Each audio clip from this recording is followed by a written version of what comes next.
आज हम ब्रिटिश कालीन अर्थव्यवस्था एवं प्रभाव पढ़ेंगे। प्लासी के युद्ध के बाद लॉर्ड क्लाइव ने मीर जाफर से कलकत्ता के आसपास के 24 परगनों की जमींदारी प्राप्त कर लिया था। 1764 ईस्वी में बक्सर के युद्ध के बाद ब्रिटिश कंपनी ने अपना राजनीतिक स्वरूप धारण कर लिया। 12 अगस्त 1765 ईस्वी में इलाहाबाद की प्रथम संधि में लॉर्ड क्लाइव ने मुगल बादशाह शाह आलम द्वितीय से बंगाल, बिहार और उड़ीसा की दीवानी प्राप्त कर लिया। अमीरों के स्थान पर राजस्व निरीक्षक रेवेन्यू ऑफिसर को नियुक्त किया। मोहम्मद रजा खां को राजस्व निरीक्षक के रूप में नियुक्त करके भू राजस्व वसूल किया था। भू राजस्व प्रणालियाँ ब्रिटिश कंपनी के आर्थिक संपन्नता का मूल आधार साबित हुई। इसके बाद भू राजस्व व्यवस्था, इजारेदारी व्यवस्था, तालुकेदारी व्यवस्था, ठेकेदारी व्यवस्था एक ही प्रकार की थी।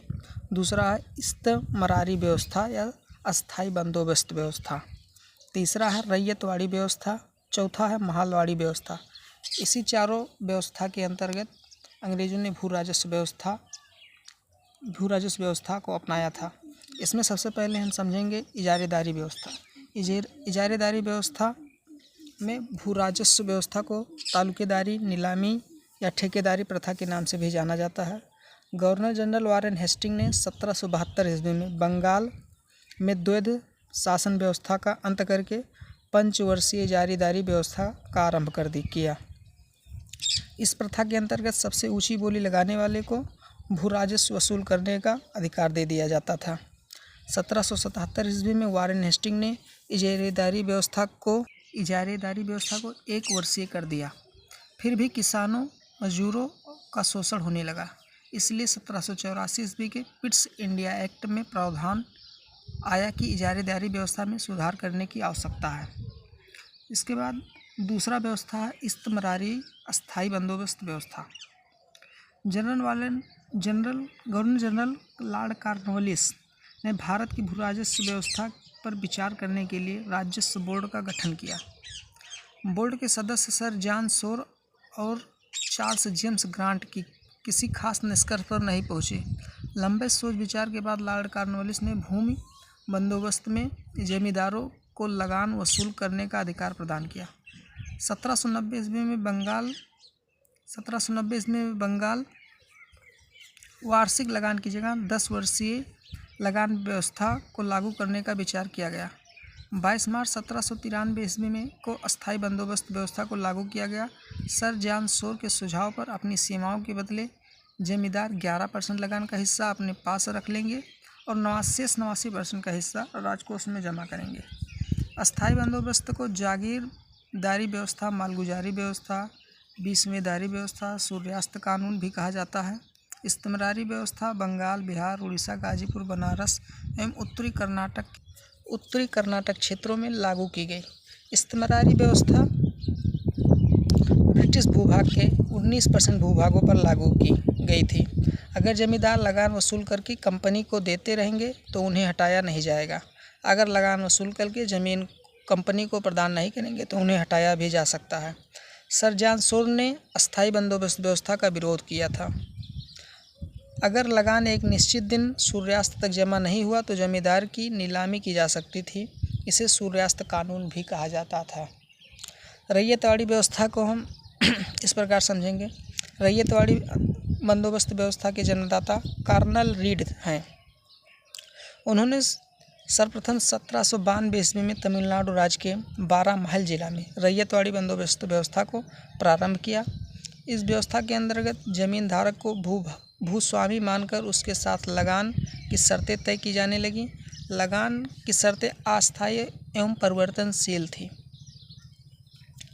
यह व्यवस्था मद्रास एवं मुंबई प्रेसिडेंसियों के साथ लागू की गई थी। कुर्ग के क्षेत्र में भी इसे लागू किया गया था। कुर्ग का क्षेत्र कर्नाटक में स्थित है। मद्रास का गवर्नर थॉमस मुनरो ने सन 1820 में मद्रास प्रेसिडेंसी में अस्थायी रूप से इस व्यवस्था को लागू कर दिया। मुंबई प्रेसिडेंसी में 1825 ईस्वी में एल्फिंस्टन और चैम्बरलिन ने लागू किया। 1835 ईस्वी के बाद विनगेट महोदय ने रैयतवाड़ी व्यवस्था में सुधार किया। 1858 ईस्वी तक यह व्यवस्था संपूर्ण दक्षिण भारत में लागू हो गई। प्रत्येक 30 वर्षों के अंतराल पर रैयतवाड़ी बंदोबस्त व्यवस्था में समीक्षा करने का प्रावधान किया गया। रैयतवाड़ी बंदोबस्त व्यवस्था भारत में ब्रिटिश भूभाग के 51% भूभागों पर लागू रही। इस व्यवस्था के अंतर्गत पैदावार का 50% भाग अर्थात 1/2 भाग लगान के रूप में वसूल किया जाता था। नोट: महलवाड़ी भूराजस्व व्यवस्था की कार्यप्रणाली की समीक्षा करने के लिए लॉर्ड विलियम बेंटिंक इलाहाबाद आया था। अब हम पढ़ेंगे महलवाड़ी व्यवस्था, जो सन 1819 ईस्वी में लागू हुई थी। महल शब्द का तात्पर्य गांव या मोहल्ला होता है या जागीर कहा जाता है। सर्वप्रथम सन 1819 ईस्वी में हाल्ट मैकालजी ने, इसको याद करने का एक ट्रिक भी है, महल मैकालजी में मैं आता है और महलवाड़ी व्यवस्था में भी माँ आता है। इससे हम याद कर सकते हैं कि माँ से महलवाड़ी व्यवस्था और माँ से हाल्ट मैकालजी ने महलवाड़ी बंदोबस्त व्यवस्था का आरंभ किया था। महलवाड़ी व्यवस्था के अंतर्गत पहली बार मानचित्रावली और पंजीयन का कार्य प्रारंभ किया गया था। इस प्रथा के आधार पर पूरा महल या गांव किसी एक व्यक्ति को प्रदान कर दिया जाता था। वह किसानों से कृषि खर्च को काटकर बचे हुए राशि का 2/3 भाग भू राजस्व संग्रह वसूल करेगा। महलवाड़ी बंदोबस्त व्यवस्था पंजाब, मध्य प्रांत, पश्चिमी यूपी के क्षेत्रों पर लागू की गई थी। महलवाड़ी व्यवस्था ब्रिटिश भूभाग के 30% भागों पर लागू की गई थी। हाल्ट मैकेंजी ने कहा था कि इस क्षेत्र की भूधारक संपत्ति एक अत्यधिक व्यापक एवं दुखद क्रांति से ग्रस्त हो चुकी है। अब हम पढ़ेंगे धन निष्कासन का सिद्धांत, इंग्लैंड डेब्ट टू इंडिया। धन निष्कासन के सिद्धांत का तात्पर्य उन समस्त भुगतानों से है जो भारत द्वारा ब्रिटेन को बिना किसी उत्तरदायित्व के रूप में प्रदान किया जाता है। धन निष्कासन के सिद्धांत को सर्वप्रथम प्रतिपादन दादा भाई नौरोजी ने किया था। उन्होंने लंदन में ईस्ट इंडिया एसोसिएशन की बैठक में 2 मई 1867 ईस्वी को इंग्लैंड डेब्ट टू इंडिया नामक लेख में धन निष्कासन के सिद्धांत को पढ़ते समय कहा कि ब्रिटेन भारत में अपने शासन की कीमत के रूप में भारत की धन संपदा लूट रहा है। भारत की कुल आय 1/4 भाग इंग्लैंड भेज दिया जा रहा है। दादा भाई नौरोजी ने अंग्रेजों द्वारा किए गए आर्थिक शोषण की अनिष्टों का अनिष्ट कहा और वास्तव में भारत ब्रिटेन का भारत है, भारतीयों का भारत नहीं है। पत्रिकाओं में सर्वप्रथम अमृत बाजार पत्रिका में धन निष्कासन के सिद्धांत का उल्लेख किया गया। कार्ल मार्क्स ने धन निष्कासन के सिद्धांत को ब्लीडिंग प्रोसेस की संज्ञा प्रदान किया गया।